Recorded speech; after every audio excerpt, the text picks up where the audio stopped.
Ripple promised to revolutionize global payments and replace SWIFT with their decentralized XRP blockchain. But here's the reality check.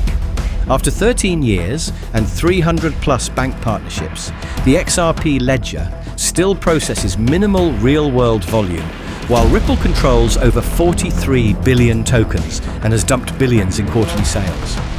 Despite claiming victory against the SEC, most banks use RippleNet without touching XRP at all. Most crypto projects talk about partnering with banks without actually delivering the adoption they promised. In this video, we expose the truth about XRP. We'll dig into the fake adoption narrative, examine the centralization circus, and see if that bank coin is actually being used, or just another elaborate token dumping scheme disguised as financial innovation.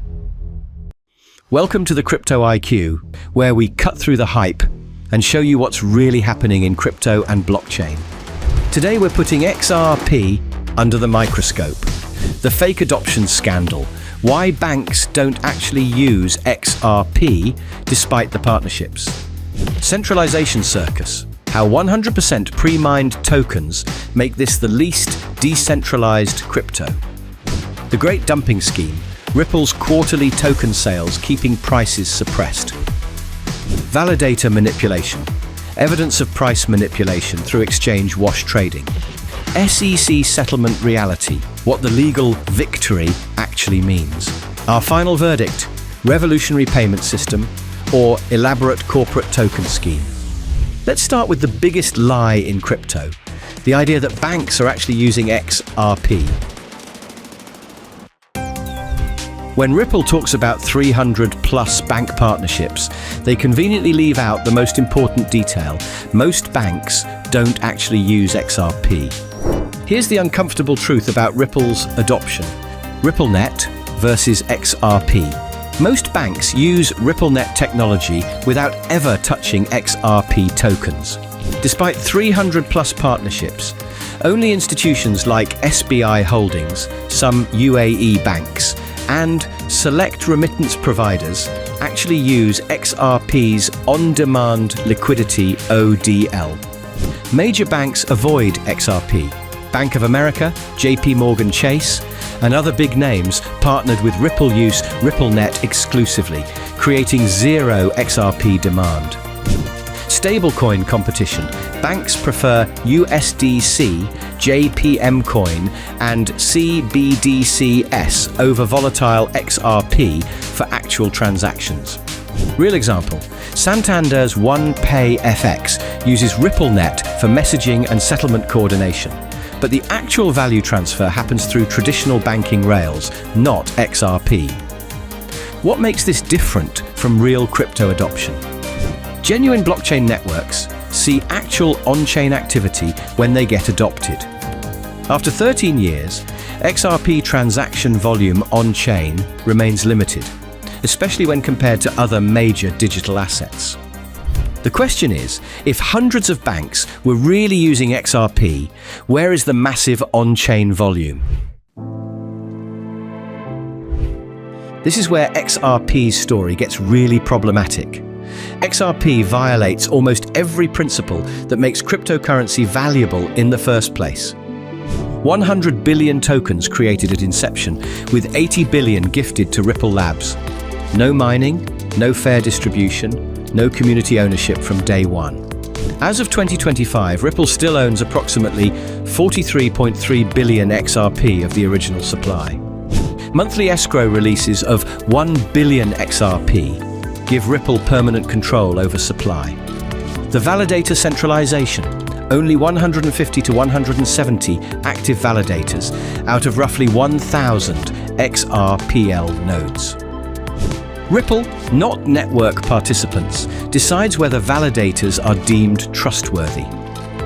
Most validating servers operated by banks, market makers, and Ripple Labs itself. Network is extremely centralized because most validating servers are operated by banks, market makers, and Ripple Labs. Ripple controls approximately 50% of XRP's total supply, exposing it to potential price manipulation. can alter XRP's code and potentially issue additional coins. Operates more like a corporate database than a decentralized blockchain. The irony, XRP was supposed to be Bitcoin without mining, but ended up as banking with extra steps. Now let's talk about how Ripple has turned XRP into their personal ATM. The systematic selling pattern. Ripple's quarterly reports show hundreds of millions in USD brought in year after year through XRP sales. Company is selling 4 times more XRP at the moment than it has on average over the last 2 years.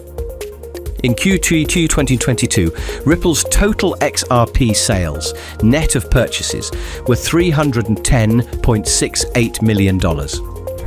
The Jed McCaleb disaster. Co-founder sold roughly 275 million XRP since early May 2021 as part of his daily dumping. Holds more than 9 billion XRP, which he acquired as compensation, and has been liquidating since 2013. Recent sales included roughly 120 million XRP tokens, worth $36 million, sent to Bitstamp in just 4 days. The market manipulation evidence. XRPL Validator documented thousands of high-value movements between exchanges like BitGet and Binance. Examples include 49,900 XRP, 67,655 XRP, and 146,757 XRP transfers, occurring multiple times per hour. Repeatedly moving large volumes between exchanges can inflate volume figures and manipulate calculations of market cap. The community backlash. XRP community started a petition on change.org asking the company to stop dumping, with nearly 3,557 supporters signing. What other cryptocurrency has its own company systematically selling billions of tokens every quarter for over a decade? Let's examine what Ripple actually built versus what they promised. Decentralized global payment network to replace SWIFT. 3 to 5 second settlement times with minimal fees. Trustless, permissionless blockchain technology. What actually exists? Federated consensus mechanism using designated independent servers called Validators. Users rely on a trusted list of validators known as the Unique Node List, UNL. Unlike proof of work or proof of stake systems, this model does not involve mining or staking. The centralization concerns. Finance industry experts argue that XRP's centralization and regulatory hurdles continue to cast a shadow over its adoption by banks. Network has a lower than average validator count, often correlated with higher centralization. No economic incentive for honest behavior like other blockchains provide through staking or mining. Here's the problem. Real decentralized networks don't need a company to decide who can validate transactions. Let's examine who's actually using XRP beyond the marketing headlines. What's supposedly working? Over 300 institutions use Ripple's payment infrastructure with or without XRP. XRP processing over 2.14 million daily transactions and surpassing $180 billion in market cap. Select ODL usage in India, Philippines, and UAE corridors. What's not actually working? Despite more than a decade of development and over 300 bank partnerships, actual XRP transaction volume on-chain remains limited.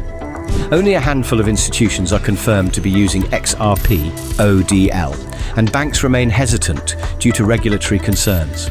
The majority of Ripple's bank partners use RippleNet technology without requiring XRP, limiting demand for the cryptocurrency. The stablecoin threat. Stablecoins may offer banks the benefits of XRP without the volatility risk, potentially reducing XRP's adoption prospects. Stablecoins avoid many jurisdictional risks that XRP currently carries. The uncomfortable question: if XRP solves real problems, why do banks keep choosing alternatives? Finally, let's address the legal victory narrative. What actually happened? Final settlement reached in May 2025, with Ripple paying a $125 million civil penalty. Court found that XRP does not qualify as a security in secondary market transactions. Certain institutional sales still fall within securities regulations. The hidden costs. 4 years of legal uncertainty damaged institutional confidence. XRP hit lows of around $0.15 in mid-2020 and $0.38 in July 2024 due to SEC case. Many exchanges delisted or suspended XRP trading during the lawsuit. The regulatory reality. Settlement does not resolve all regulatory concerns about centralized token distribution. Banks still prefer regulated stablecoins and CBDCs over XRP. Global regulatory landscape remains challenging for pre-mined tokens. The case clarified XRP's status, but didn't solve its fundamental adoption problems. So here's our verdict on XRP. What's real? Working blockchain technology with fast settlement times. Some legitimate partnerships and limited ODL usage in specific corridors. Legal clarity following SEC settlement. Strong marketing and corporate development team. What's problematic? Massive centralization through corporate control and pre-mining. Systematic token dumping, suppressing price for over a decade. Fake adoption narrative, where partnerships don't equal actual XRP usage. Evidence of price manipulation through exchange wash trading. Banks prefer literally any alternative to volatile XRP. Bottom line, XRP isn't a scam in the traditional sense. Ripple built working technology and has real partnerships, but calling it cryptocurrency stretches the definition beyond recognition. Is it going to become the global reserve currency? Not when banks actively avoid using it. But if you believe the future needs faster payment rails, and you can stomach investing in what's essentially a corporate token with venture capital style distribution, XRP represents one approach to modernizing financial infrastructure. The question isn't whether XRP works. It does. The question is whether a centralized, pre-mined token controlled by a single company represents the future of money, or just a really expensive way to rebrand traditional banking. Comment below, what's your take on XRP? Revolutionary payment infrastructure, or the least cryptocurrency ever created? Subscribe to the Crypto IQ. Next week, we're breaking down another Ethereum-based blockchain that promises to replace the entire internet, but people call it the biggest vaporware project in crypto history. We'll see you in the next deep dive.